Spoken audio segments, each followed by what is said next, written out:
Nasib guru bahasa Inggris untuk sekolah dasar atau SD serupa dengan guru bahasa Bali. Pengajar bahasa asing ini juga tidak mendapat jatah formasi pegawai pemerintah dengan perjanjian kerja atau P3K di Badung tahun ini.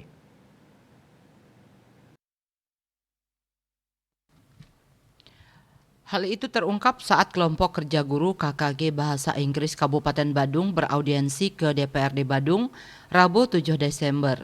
Kedatangan perwakilan KKG Bahasa Inggris Kabupaten Badung ditemui Ketua Komisi 4 Imade Swardana didampingi anggota Komisi 4 lainnya.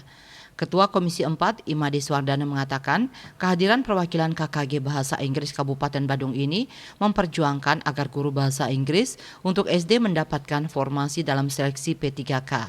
Permasalahan utamanya karena bahasa Inggris untuk SD masih masuk sebagai muatan lokal, belum masuk sebagai mata pelajaran. Diungkapkannya karena berstatus muatan lokal sehingga masih belum mendapat formasi di seleksi P3K tahun ini. Hal ini serupa dengan guru bahasa Bali masuk sebagai muatan lokal. Untuk saat ini guru bahasa Inggris SD di Badung berstatus tenaga non-ASN dan dibayar APBD. Namun demikian pihaknya akan membuat rekomendasi yang diserahkan kepada Ketua DPRD Badung. Selanjutnya rekomendasi dari DPRD Badung akan ditujukan ke Dewan yang membidangi pendidikan dengan harapan nasib guru yang belum bisa difasilitasi formasi P3K bisa diperjuangkan formasinya.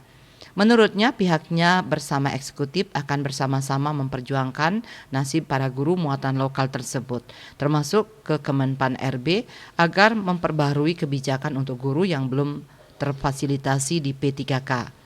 Kepala Bidang Pendidikan Sekolah Dasar Disdikpora Badung, Ray Twistianti Raharja, yang hadir dalam kesempatan itu menyebutkan, formasi guru bahasa Inggris dalam seleksi P3K di Badung tahun ini hanya tersedia untuk jenjang SMP, sebab bahasa Inggris di jenjang sekolah menengah pertama telah masuk sebagai mata pelajaran.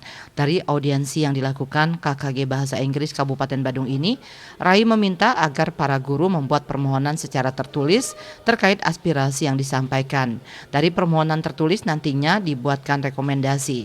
Hal yang sama juga didorong guru bahasa Bali. Parwata Bali Post melaporkan.